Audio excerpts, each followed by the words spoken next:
Na costa norte do Peru, entre o Oceano Pacífico e os Andes, há um vasto deserto. Por mais de 450 anos, este foi o lar de um reino cuja ascensão e queda é uma das grandes histórias não contadas das Américas. No coração desse deserto havia uma cidade. Chan Chan é uma daquelas raras preciosidades. Uma cidade pré-industrial. Uma cidade perdida no tempo porque foi construída e funcionava de uma forma completamente diferente das cidades que conhecemos hoje.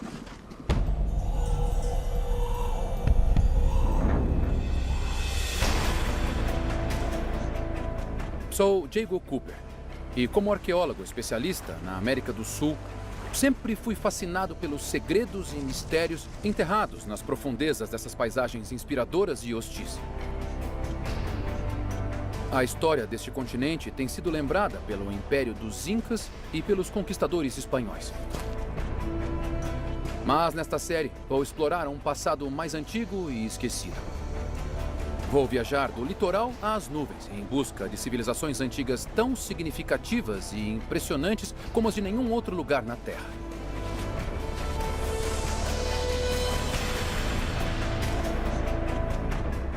O reino de Timú dominou a costa norte do Peru por 5 séculos. Diante de algumas das condições climáticas mais extremas do mundo, seu povo transformou o deserto, construiu um oásis na areia e criou tesouros de ouro e prata. E eles acreditavam com tanta convicção no poder de seus monarcas e seus deuses que estavam dispostos a sacrificar crianças de seu povo. Bom, de 900 a 1400 depois de Cristo, esses súditos leais construíram um império. Um império que levanta tantas questões interessantes. O que os motivou a invadir seus vizinhos? Como eles construíram uma das maiores cidades pré-colombianas da América do Sul? E por que este, o primeiro império da América do Sul, desapareceu no deserto que ele conquistou?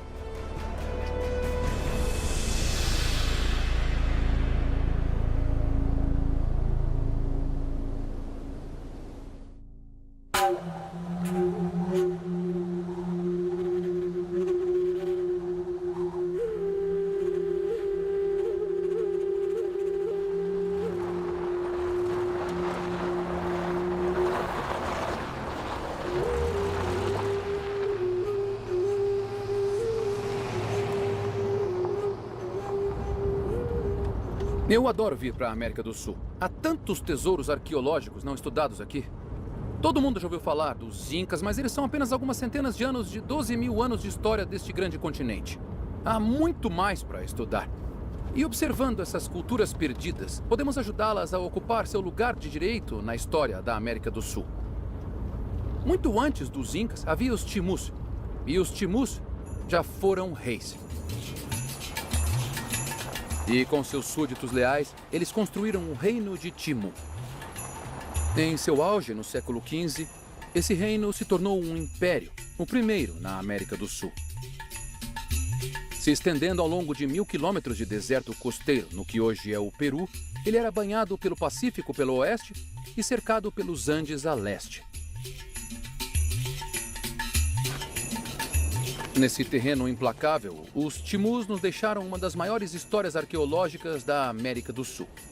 Negligenciados por séculos e expostos a fortes tempestades do deserto, permanecem os restos de uma verdadeira cidade perdida. Não dá para imaginar o que os primeiros europeus devem ter pensado, já ressequidos e confusos com o deserto, quando subiram a colina e viram isso.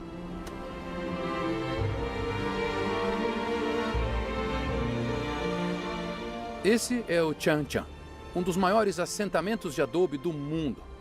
Um monumento às 35 mil pessoas que um dia viveram aqui.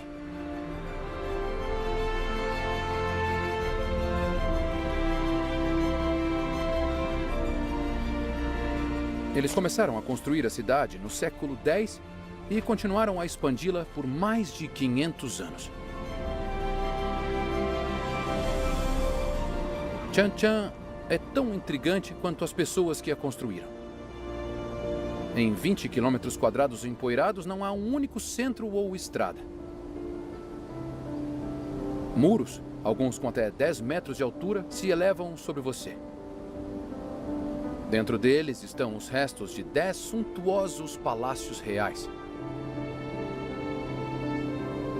Do lado de fora, centenas de habitações menores agora estão marcadas por alinhamentos megalíticos.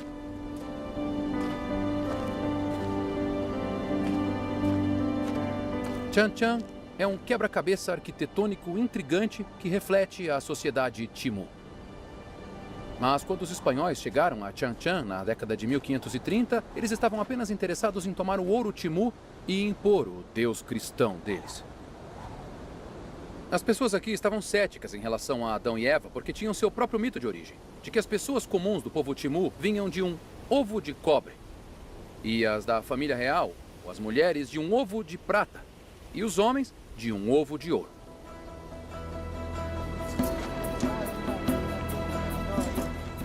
Para os Timus, a hierarquia era vista como pré-determinada. Todos aceitavam seu lugar nela, e no topo ficava um monarca todo-poderoso. Chan Chan era a sede do poder da família real Timu, portanto, o coração do império. Esta cidade, no deserto, é onde todas as decisões importantes eram tomadas.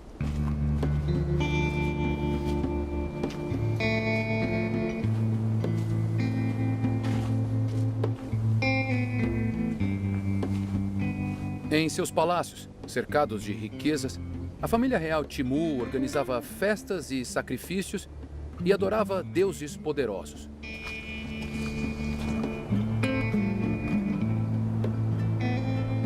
Mas como uma cidade tão vasta, complexa e rica foi construída em um deserto? As pessoas são atraídas a esta costa há milhares de anos. Mas a origem exata desses povos costeiros é desconhecida. Os Timus tinham sua própria explicação de como chegaram aqui. E tudo começou no mar.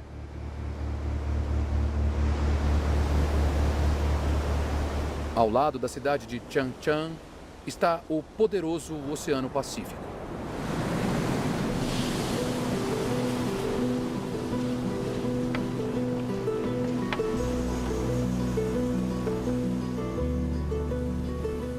Os espanhóis registraram uma história Timu de como os ancestrais deles navegaram pela costa de terras mais ao norte. Seja qual for a verdade dessa lenda, o Oceano Pacífico trouxe sustento às primeiras culturas da costa. Bom, eu vou sair para pescar com o Juan e o Luiz.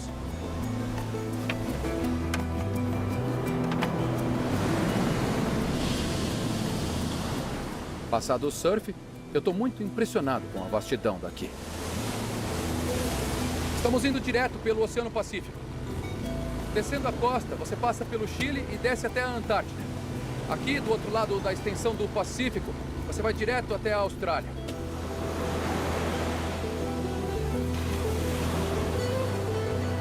Mas, como os Timus e os ancestrais deles descobriram, você não precisa ir muito longe para aproveitar a abundância do mar. Aqui na costa do Peru, você encontra um dos ambientes marinhos mais ricos do mundo. É o lar da corrente de Humboldt, que puxa água fria diretamente da Antártida, que é cheia de plâncton, peixes e vida marinha. E esse trecho do oceano alimenta as populações costeiras do Peru há milênios.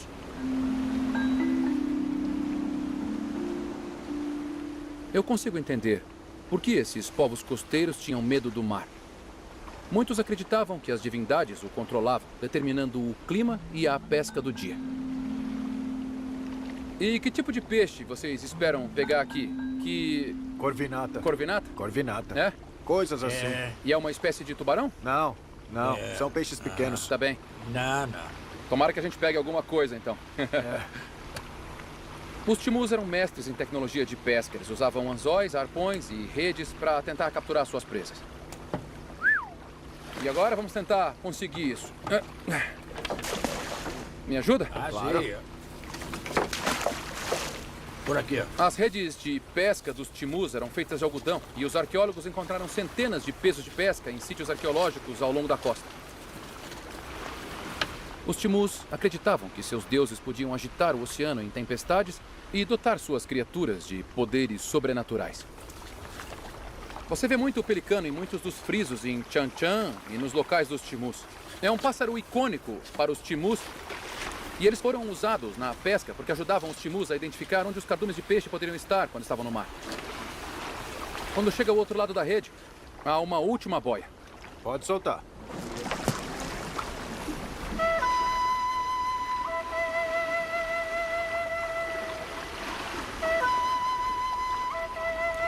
Espero que uma rede pesada signifique muitos peixes.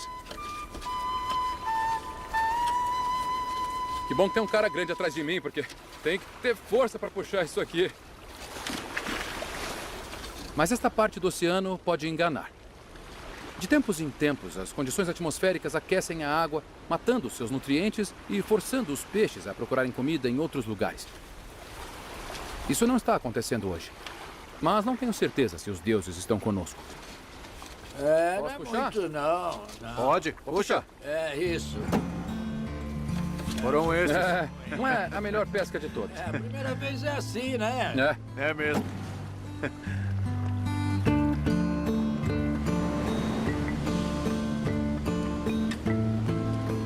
Nossa escassa captura me lembra que os pescadores por aqui nem sempre podem contar só com o mar para alimentar suas famílias.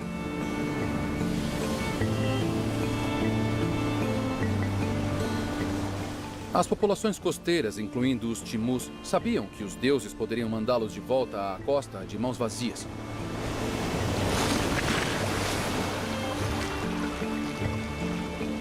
Eles tinham que se voltar para a terra também, se quisessem sobreviver.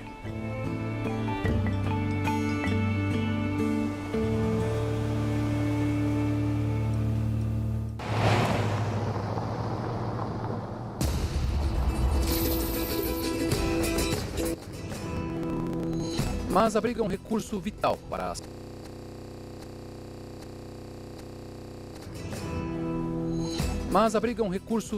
para salvar vidas. Atravessando as areias do deserto, há uma série de rios que trazem a preciosa água de degelo dos altos picos andinos. Compreender o ambiente dos vales dos rios é a chave para compreender a ascensão do Império Timu. Chegamos? É aqui então? É aqui. Ah, que legal. Bacana. Eu me encontrei com o arqueólogo Dr. Jeff Quilter para perguntar a ele como esses vales fluviais sustentavam os primeiros assentamentos na costa. Primeiros assentamentos, como era? Bom, o meio ambiente desempenha um papel no desenvolvimento de todas as culturas. O fato de termos esses vales fluviais que eram abundantes de vida cercados por desertos claramente afetou a forma como as culturas se desenvolveram, e foi nos vales dos rios. A propósito, os vales costeiros do Peru eram vistos como um exemplo desse grande fenômeno que parecia acontecer em todo o mundo, da origem das civilizações nos vales dos rios.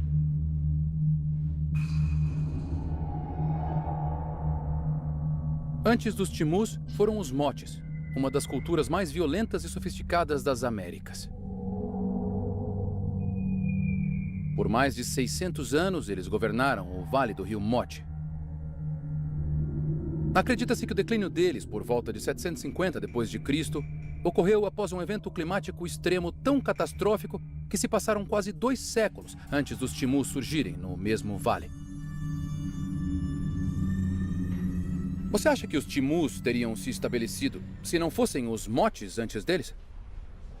Bom, todos nós construímos em cima do passado. Embora os motes tenham desmoronado em alguns aspectos, muito do que eles fizeram continuou. Vemos muitas continuidades. Às vezes são sutis, mas estão em algumas cerâmicas. Os sistemas de irrigação que foram desenvolvidos milhares de anos antes dos motes continuaram, foram expandidos pelos Timus. Então, estamos nos ombros de gigantes.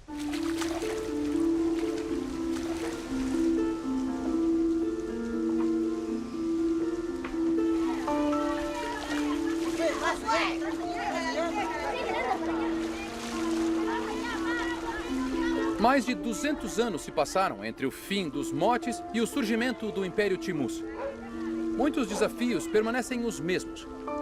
Um presente inestimável que os Timus herdaram dos Moches, seus tataravós, foi aquela alquimia de engenharia que transformou o deserto, os canais.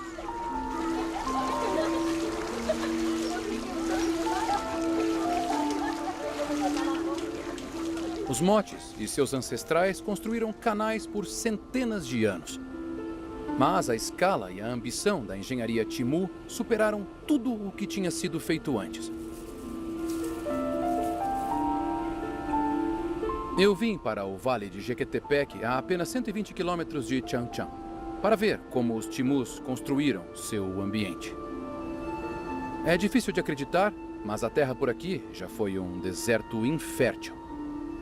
Então, eles basicamente pegaram a engenharia dos canais e aprimoraram a um nível inédito. O arqueólogo Dr. Luiz Jaime Castilho tem investigado como a terra foi recuperada. Essas evoluções. O que eu acho incrível é como a irrigação pode transformar uma paisagem desértica num solo verdejante e agrícola como este. Bom, você tem que estar atento a uma coisa, tá? Você viu os desertos aqui. Desertos aqui são desertos mesmo. Eles parecem com o Saara. Não. Digo, sem plantas, sem animais, sem nada. Então, se você colocar água aqui, sabe, você vai ter um deserto úmido. Não vai ter mais nada. Então, a questão é que um dos mistérios que temos é que os motes e os timus foram forçados a recriar constantemente o solo. Por puro esforço humano, canais de irrigação foram esculpidos na terra. Parece que milhares de toneladas de solo rico em nutrientes foram transportados para cá das bordas florestais dos vales.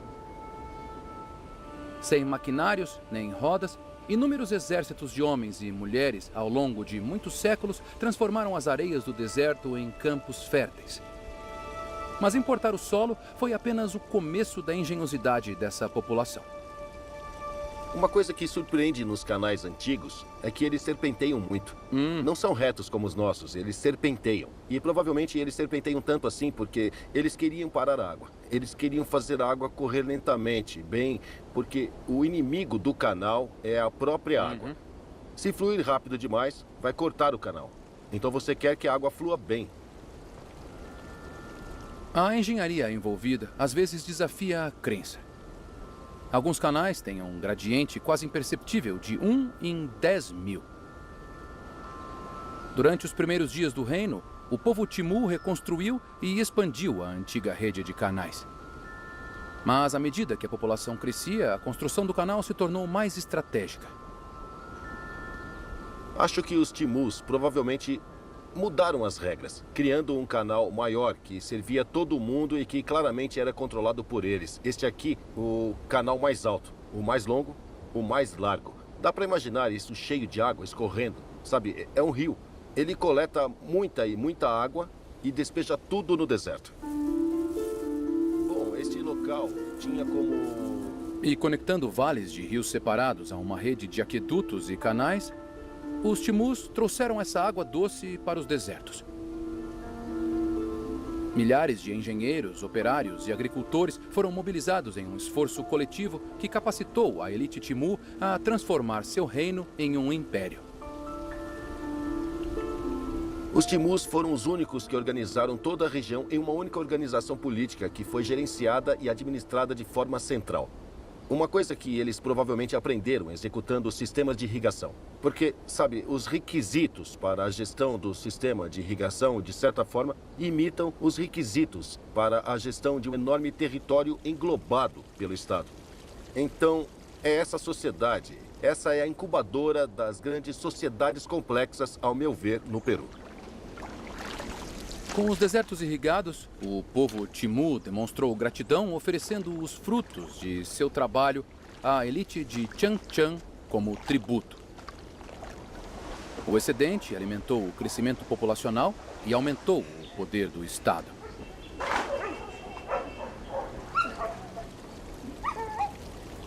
Para os reis e rainhas de Changchun, canais de transporte e irrigação como esses desempenham um papel crucial na expansão e consolidação do império.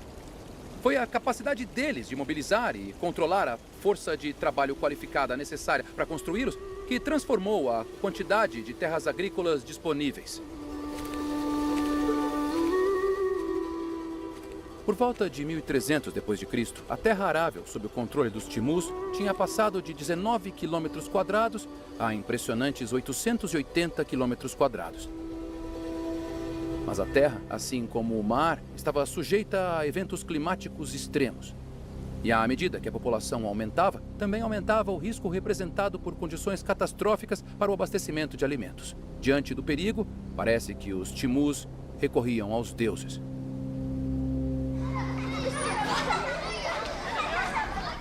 Em agosto de 2011, uma escavação em uma vila próxima de Tianchan esclareceu algumas coisas sobre a relação entre os Timus, seus deuses e suas crianças. Fui ao Museu de Tianchan para conhecer o arqueólogo Gabriel Prieto.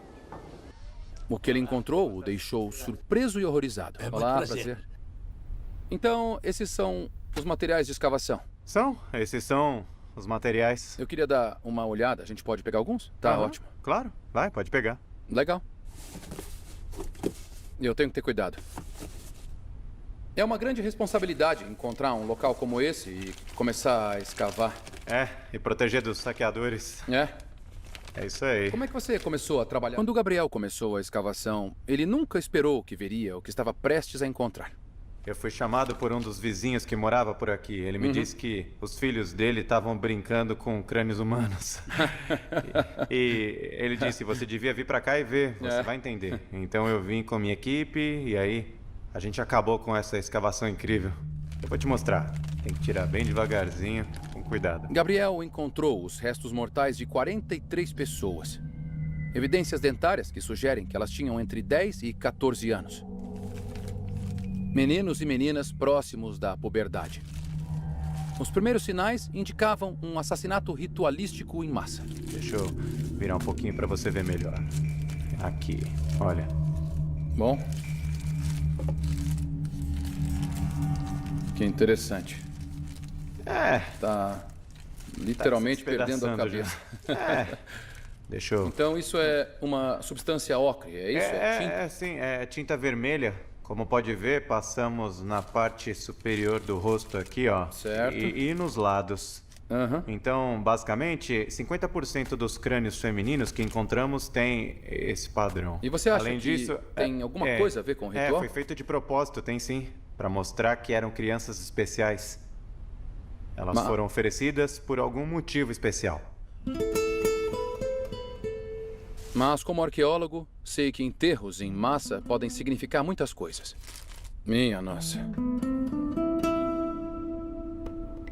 E o que te faz pensar que elas foram sacrificadas, que não foram vítimas da guerra, sabe? Que tem esse contexto ritual. Bom, nós temos provas muito fortes de que o externo deles, na verdade, foi cortado ao meio. E então a caixa torácica deles foi aberta e é provável que isso fosse para extrair o coração. Entendi. Então você encontrou umas feridas de cortes em cada caixa torácica? Nós temos trauma de lesão nas caixas torácicas, principalmente no externo. Olha, basicamente o que eles fizeram foi cortar ao meio o externo. Tá vendo? É por isso que a gente vê um corte bem limpo aqui. E esse pedacinho aqui, eles cortaram assim. Depois abriram a caixa torácica para poder extrair ou retirar o coração.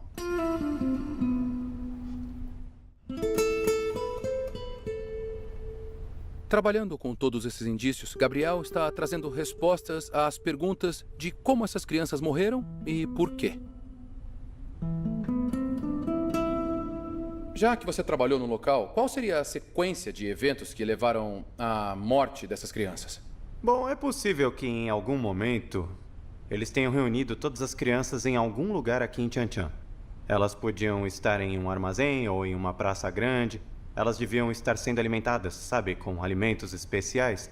E então, em algum momento, talvez no período adequado, porque para um ritual é muito importante que a lua esteja na posição correta, então eles pegaram essas crianças e eles caminharam por todo o lado de fora de Tianchan e foram direto para esse local. Gabriel está aguardando mais testes para determinar se alguma dessas crianças era parente de outra. Mas ele consegue ver, por exames, que todas estavam bem e saudáveis. É impossível não pensar nos adultos que prepararam essas crianças para um destino terrível. Essas crianças, elas deviam ter pais. Você acha que elas foram separadas de alguma forma, da sociedade desde muito cedo para romper essa relação entre criança e adulto, sabe? Digo, é uma coisa brutal de se fazer.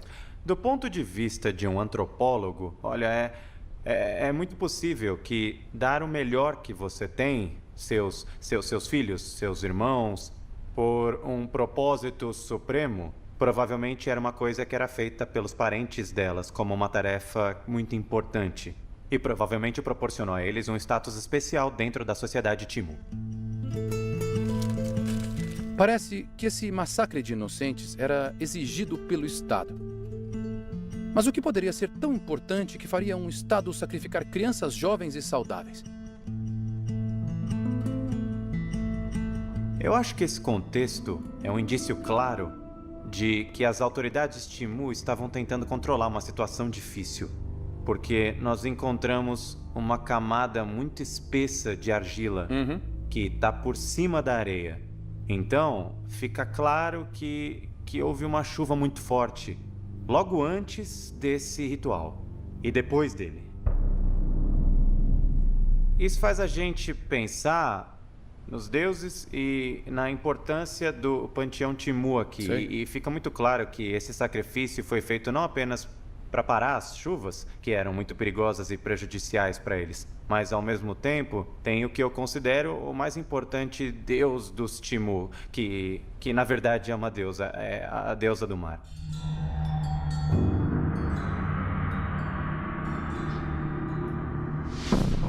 A deusa do mar, a mais importante de todas as divindades Timu, governava o mar e a lua. As duas forças indomáveis do ambiente costeiro.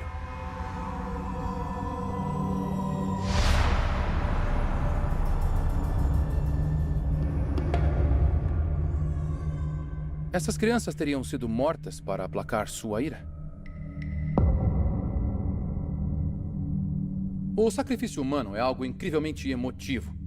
Não tem como fugir do fato de que assassinar brutalmente 43 crianças, arrancar o coração delas e abrir o peito delas é uma coisa difícil para a gente entender. Mas, como arqueólogos, temos que tentar compreender como isso podia ser culturalmente aceitável na época. Talvez até esperado das elites que governavam Chan-Chan. Gabriel remonta a imagem de um povo poderoso enfrentando o ambiente ao redor deles em desespero em meados dos anos 1300. O mesmo período em que um evento climático catastrófico atingiu a costa peruana. Ocorrendo periodicamente, mas nunca de forma previsível, esses eventos são uma calamidade na história do Peru. Os meteorologistas atribuem eles a um fenômeno intrigante que eles chamam de oscilação do sul, mais conhecido em todo o mundo como El Niño.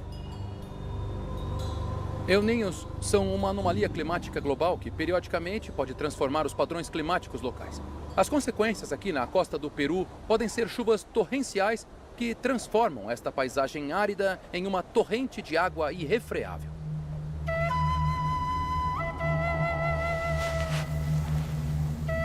Na pior das hipóteses, El Niño pode trazer enchentes, secas, pragas de insetos e até ondas de doenças.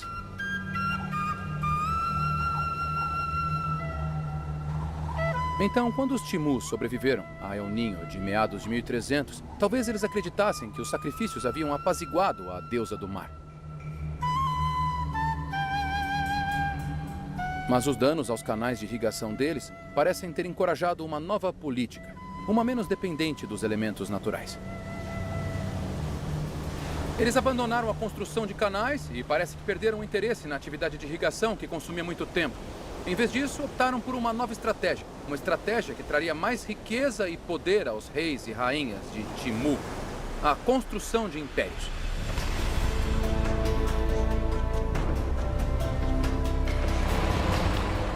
Ao longo da costa oeste da América do Sul, outras culturas, algumas muito mais antigas que Timu, cultivavam a terra e comercializavam com povos do interior do continente tão distantes quanto a atual Bolívia.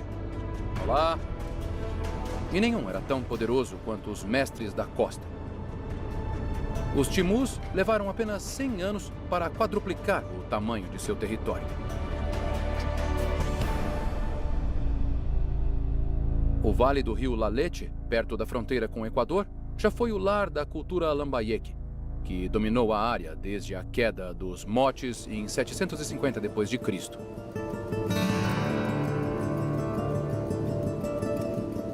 Essas estruturas erodidas já foram pirâmides imponentes.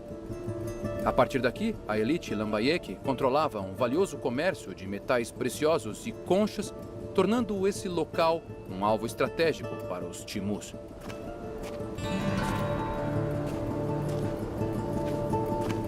Este é Tucumí. Por séculos foi lar dos senhores Lambayeque, que construíram as 26 pirâmides monumentais aqui. Na verdade, toda essa paisagem foi construída pelo homem. Mas durante o século XIV, os Timus conquistaram Tucumí e construíram as residências de sua elite aqui, no topo das pirâmides sagradas. Dificilmente você encontraria uma demonstração mais clara de dominação. No entanto, após a invasão inicial, não há indícios de repressão violenta aqui. Então, como os Timus mantiveram seu poder? Cheguei a outra escavação, 22 quilômetros ao norte de Tucumí, onde mais informações sobre a estratégia dos Timus estão surgindo aos poucos. Aqui, no sítio recentemente escavado de Cerro Chapolo, temos uma perspectiva completamente diferente da vida dentro do Império Timu. A 250 quilômetros de Chanchan, este era o lar da elite Timu, enviada para cá para administrar as fronteiras do norte do Império. O arqueólogo Juan Martínez vem estudando os restos humanos e arquitetônicos no local. Que lindo! Mas que paisagem maravilhosa! Dá para ver o mar daqui? O mar está ali, dá para ver? Sim, sim. É muito lindo. Na época da expansão dos Timus, a expansão deles nesse local, qual seria o papel desse local para eles? Bom, este local tinha como função ser um centro político e administrativo na época dos Timus. Sabe, quando os Timus controlavam essa parte do Vale de Lalete. Então, tiveram que colocar ou construir um centro de onde eles podiam controlar todo esse território. Também podemos pensar nesse local como o último reduto da presença dos Timus no norte do Peru. Dominando o local hoje estão paredes de pedra formando uma série de círculos concêntricos na encosta. O que você acha da arquitetura desse local? Por que ele tem esses muros altos? Acha que era uma forma de defesa ou não? Era uma forma de defesa. Podemos considerá-lo um local fortificado da época, né? Quando os Timus trouxeram seus representantes para esse lugar, eles tiveram de tomar cuidados para evitar qualquer tipo de surpresa. A elite Timu estava se segregando e se protegendo.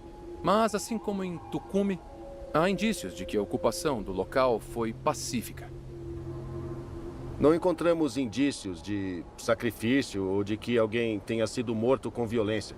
Não temos até agora. Os únicos sepultamentos que encontramos parecem ter sido mortes naturais. E então achamos que, embora os Timus tenham se instalado aqui usando a força, mas eles respeitaram os costumes e tiveram um bom relacionamento com a população local. Isso explica por que os Timus não precisavam usar força para manter o controle. De fato, alguns arqueólogos pensam que os Timus compartilhavam o poder com a elite conquistada. As muralhas defensivas eram construídas para eles, assim como para os seus novos mestres. E em troca dessa proteção, uma nova estrutura da sociedade, metais preciosos e outros recursos valiosos fluíram de volta para Chanchan. Ao longo de cerca de 100 anos, a expansão de Timu transformou o reino. Antes, os Timus controlavam apenas o Vale Mote em torno de Chanchan. Mas em 1400, eles controlavam todos os vales fluviais ao norte e ao sul. E à medida que o poder dos Timus crescia, também crescia sua riqueza. Foi uma estratégia inteligente. Trouxe rotas comerciais lucrativas para o controle dos Timus e diversificou os recursos e suprimentos de alimentos do reino. Uma pólice de seguro crítica em um ambiente tão hostil. E toda a riqueza, toda a abundância foi canalizada de volta para Chanchan.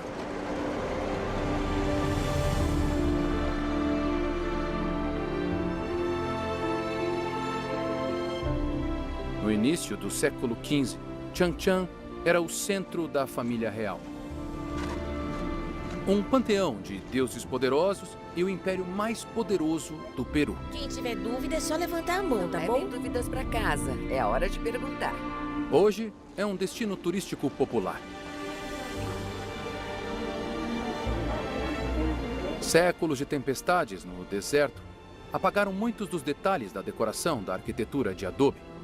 Mas você ainda pode ter uma ideia de como deve ter sido. Todos esses desenhos e relevos que a gente vê aqui, toda essa parte de Chanchan, são muito bonitos, mas eles são todos feitos de fibra de vidro. Eles são reconstruções dos originais, usando fotografias da escavação original.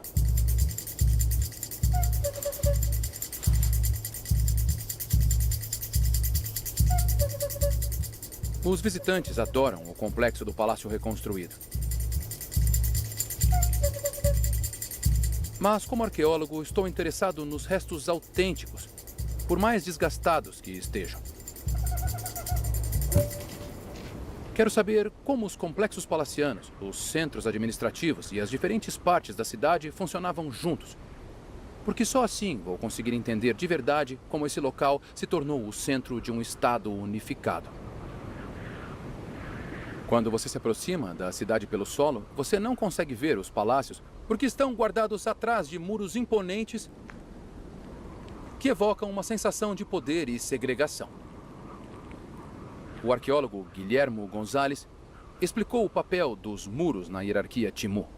Aqui parece que temos um centro para a elite dentro dos muros e, desse jeito, parece ter uma divisão entre as pessoas de dentro e as pessoas de fora dos muros. Sim, claro. A divisão está muito marcada e nós, como arqueólogos, vemos essas marcas, esses rastros, nós vemos exatamente na arquitetura, não é? Vemos que a arquitetura da nobreza, a arquitetura dos nobres, é a arquitetura em adobe, Sim. em barro. Enquanto a arquitetura do povo, a gente tem visto fora dos muros, onde podemos apreciar somente as bases das pedras, que provavelmente foram construídas com palha, com outro tipo de material vegetal, que hoje em dia não encontramos. Sim. Na arquitetura tem uma divisão marcada entre as pessoas de elite e as pessoas da população de fora. E qual é o motivo por trás dessa divisão? É a família? É um tipo de trabalho? Vemos que havia famílias reais, sabe? Então, as terras do Império eram controladas justamente por essas famílias. Eram controladas por essa elite. Então, através das terras, através da agricultura, as pessoas se sentiam protegidas para sua subsistência. Então, é um pouco dessa relação que pode haver entre povo e a elite, sabe? Sei. Sociedades e a parte governante. Eu te pago tributo, mas em troca você dá proteção para a minha subsistência. Sim. A elite e as camadas inferiores podiam estar separadas por muros, mas ali havia uma relação recíproca de necessidade e recompensa. É difícil fugir da ideia de estrutura de classes quando discutimos as hierarquias de Chanchan. Mas um termo tão ocidental da era industrial parece não se encaixar nas sociedades antigas. A hierarquia Timur nasceu de uma visão de mundo compartilhada. Tudo, desde seus mitos de origem até a geografia do império, reforçava a hierarquia deles.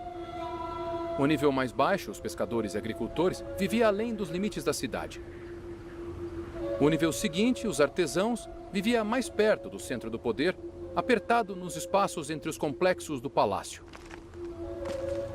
Fora das muralhas deste complexo real, dá para ver um grande número de pequenas estruturas de um só cômodo, porque a elite dessa cidade antiga controlava toda a riqueza da região, o que atraía artesãos e trabalhadores manuais para virem morar aqui e ter acesso às matérias-primas de que precisavam dentro da cidade.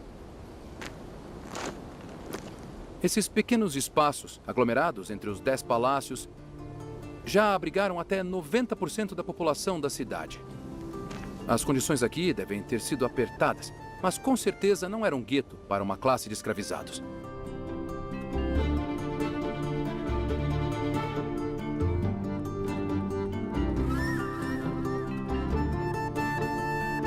Longe disso, arqueólogos desenterraram ferramentas que sugerem que os moradores dessas pequenas moradias eram artesãos muito qualificados. Os museus do Peru abrigam milhares de artefatos timus feitos por eles.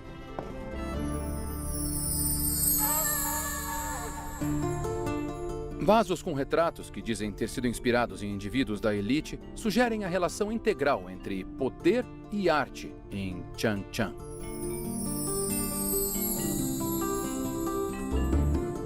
Essas cerâmicas são monocromáticas e bem polidas, e você consegue ver os rostos olhando para a gente de mais de 500 anos atrás.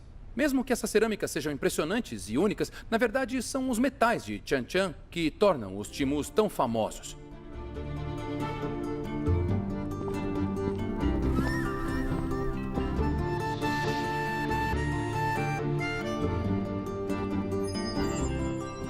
Esses ornamentos corporais requintados eram mais do que símbolos de status para os reis e rainhas dos timus. Eram uma homenagem preciosa às forças que eles adoravam e temiam. Para eles, o ouro representava o sol e a prata representava a lua e o mar. Os timus eram mestres de ambos. Podemos ver imagens de monarcas trabalhadas no metal ao lado de figuras sagradas de felinos, pássaros e criaturas marinhas. Não é surpresa que os artesãos que tenham criado esses maravilhosos tesouros tenham sido recompensados por suas habilidades.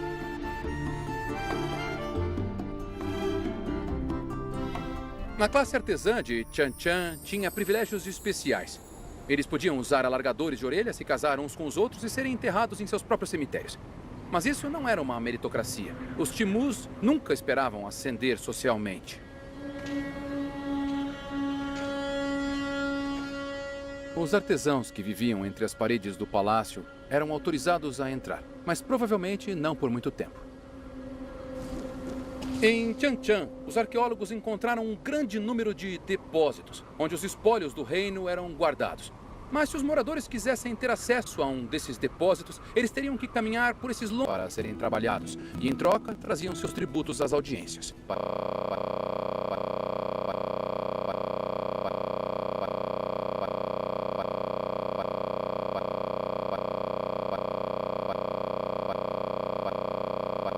Para serem trabalhados, e em troca traziam seus tributos às audiências. Todas essas recompensas eram armazenadas em centenas de depósitos nos palácios e nas regiões periféricas.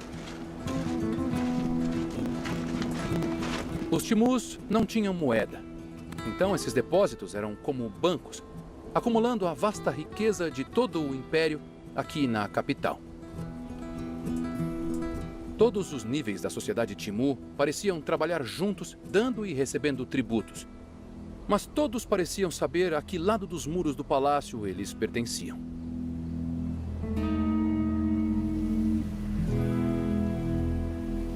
A cidade é uma interpretação arquitetônica das crenças dos timus. Em outras palavras, tudo aqui foi construído ao redor e para a família real. Dentro dos complexos, os reis e rainhas de Chan-Chan hospedavam sacrifícios e festas que os súditos leais assistiam com admiração. Em seus depósitos, eles acumulavam o ouro e a prata. Mas havia uma coisa que nunca seria o suficiente para eles, que talvez eles valorizassem ainda mais do que o ouro. Para encontrá-la, vou voltar para a praia.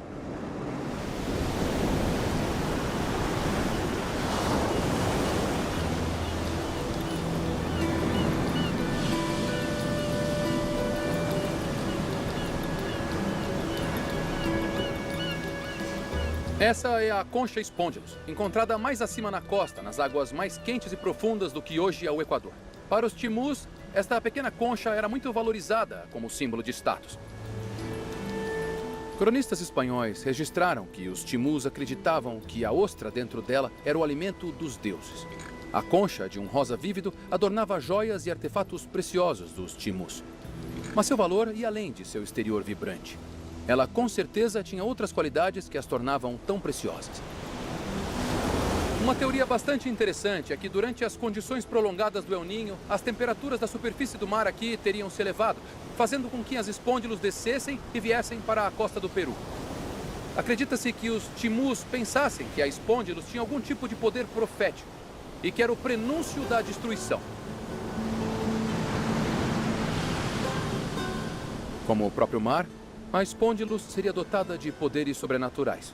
Talvez a elite de Chan Chan acreditasse que, com a espôndilos, eles poderiam adivinhar o destino deles ou prever a vontade da deusa do mar.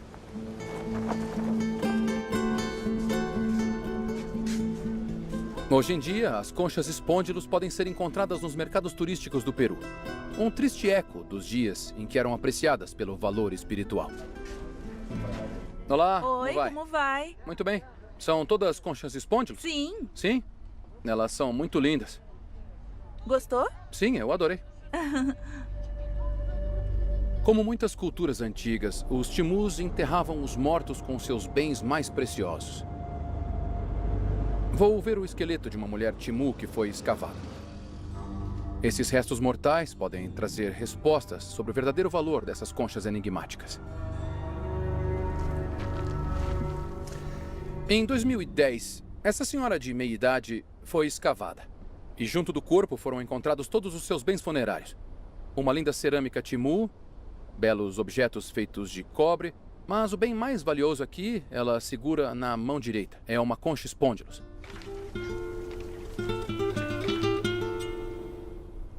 Essas conchas...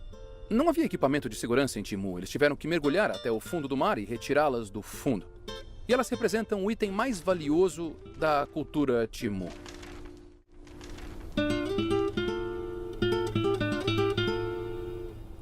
O esforço humano para acolhê-las devia agregar um grande valor a essas conchas. Possuir uma dessas conchas marcaria seu dono como um indivíduo da elite na vida e na morte. De acordo com o relato de um conquistador, um cortesão caminhava diante do monarca Timu, espalhando pó de concha espôndilos pelo solo. Se alguma vez houve uma imagem de decadência, deve ser essa. Chan Chan era o lar de uma elite tão rica que podia registrar sua imagem em ouro. Uma família tão privilegiada que podia caminhar sobre uma concha de que os outros não conseguiam abrir mão mesmo na morte. A família real vivia nesses complexos contando suas conchas espôndilos, governando o reino, quase como os deuses que concedem e tiram a vida para o resto da população. Mas é claro que eles não eram imortais. E quando um governante morria, iniciava uma extraordinária cadeia de eventos.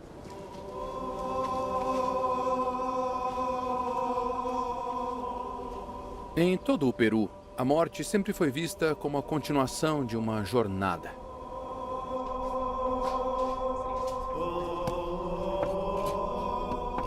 Em Chan Chan, a jornada dos reis para a próxima vida começou com um ritual elaborado que foi retratado em um dos artefatos mais raros e extraordinários, não apenas no Peru, mas em toda a América do Sul.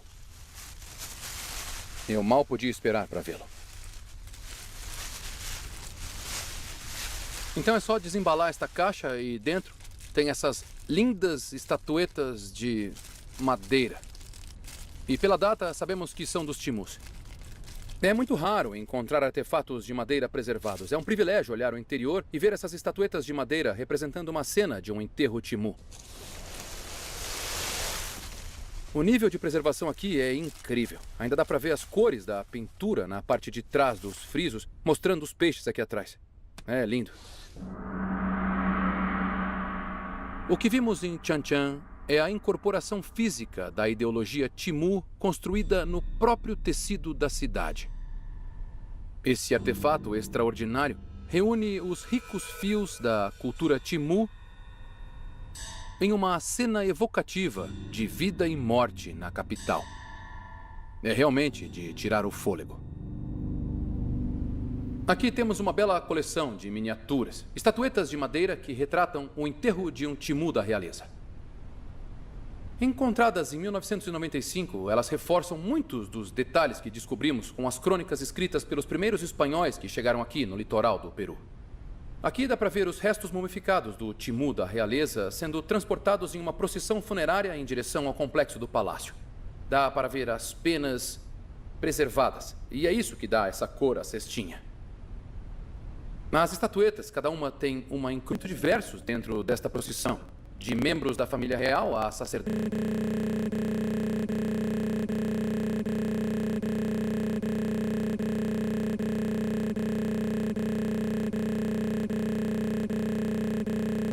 Diversos dentro desta procissão, de membros da família real a sacerdotes, músicos. Na parte de trás dá para ver uma imagem, bem na parte de trás da procissão, nua, com as mãos amarradas atrás das costas. Então parece que ela pode estar em apuros, uma vítima de sacrifício humano. Na frente temos um personagem muito interessante, carregando uma cesta cheia de conchas espôndilos pulverizadas. Essa procissão inteira teria percorrido um leito de cascas de espôndilos pulverizadas. Mais uma vez, vemos a importância das espôndilos dentro desses rituais timús. O nível de detalhes dessas representações ajuda a mudar minha compreensão da morte na cultura timú. Não se trata do fim da vida do monarca, mas de sua transferência para um novo papel como um ancestral imortal, ou como um Minaus, como costumam ser chamados. Esse conhecimento é importante porque a realeza vive para sempre dentro da estrutura de crenças dos timus. Um dos detalhes de que eu gosto muito é para onde eles estão caminhando, que é o complexo do palácio. E dá para ver a representação das paredes de adobe exatamente como vemos nos complexos do palácio em Chan Chan.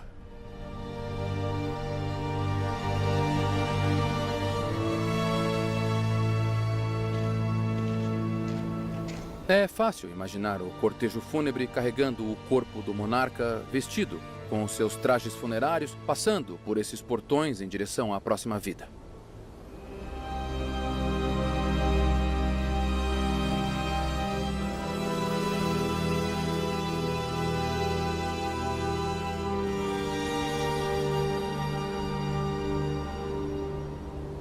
Nesta plataforma funerária, os arqueólogos encontraram os restos mortais de 300 mulheres jovens, sugerindo que as necessidades do rei que foi enterrado logo acima daquele muro foram fatais para outros. Talvez aquelas mulheres seguissem a procissão como a vítima de sacrifício da miniatura, com as mãos amarradas nas costas.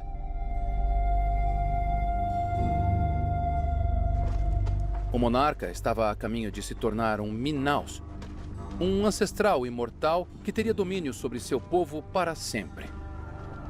Em Chan Chan, os palácios abrigavam os vivos e os mortos.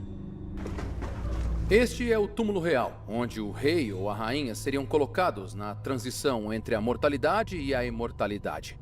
Eles não teriam que desistir de suas riquezas ou posses, porque levariam seus servos, até mesmo sua casa, com eles. O palácio se tornava o mausoléu deles.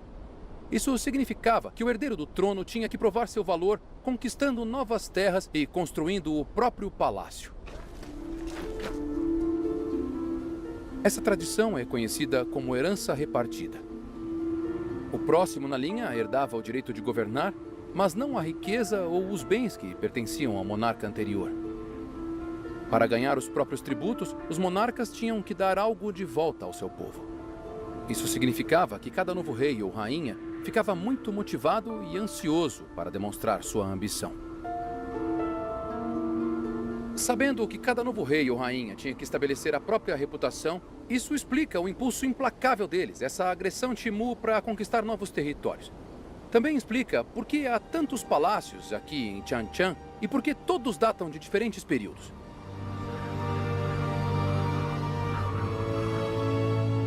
Os 10 palácios são um memorial aos triunfos do reino Timú.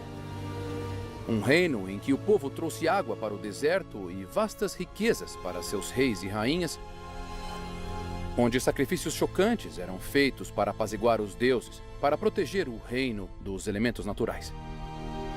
Mas na década de 1460, os Timús estiveram sob grande ameaça. Não por outro El Ninho, mas por uma força que mudaria a América do Sul para sempre.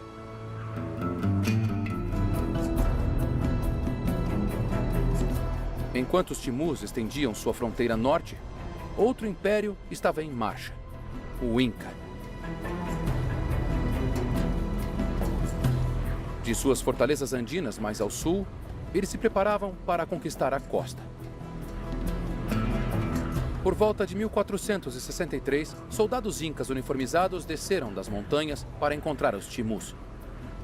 Nem mesmo esse poderoso império conseguiria resistir aos incas por muito tempo.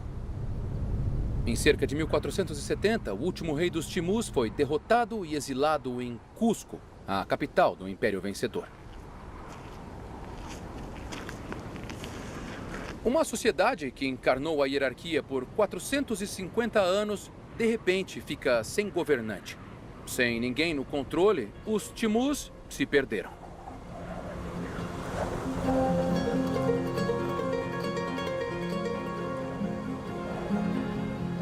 Chan-Chan foi abandonada. Seu povo se dispersou pelos desertos próximos à cidade. Quando os espanhóis chegaram, em 1527, eles trouxeram doenças letais europeias e encheram seus galeões de ouro e prata.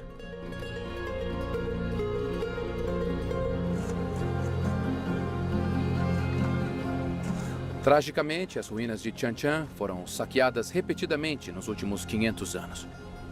Quando os arqueólogos chegaram ao local no século XX, ele já tinha sido transformado em uma verdadeira cidade perdida pelos euninhos, uma ruína devastada por areia e tempestade.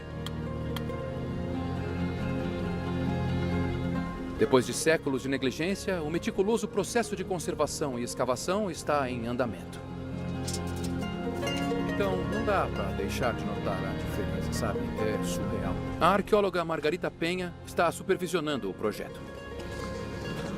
O seu ponto de vista sobre a cultura dos Timus mudou depois de vir para cá? Sim, sim. Bom, quando eu cheguei para trabalhar aqui, sabia um pouco sobre os Timus, mas agora eu sou apaixonada pelos Timus, sabe? E quais são as principais perguntas para você que têm que ser respondidas nos próximos anos? Bom, o mais importante aqui é conservar o local, sabe? Estamos trabalhando nisso, porque se não conservarmos o sítio, vamos perdê-lo. E com ele vão todos os segredos. Sim. Para sempre. Sim. Então, o principal é conservar. Além da conservação, temos também o processo de investigação.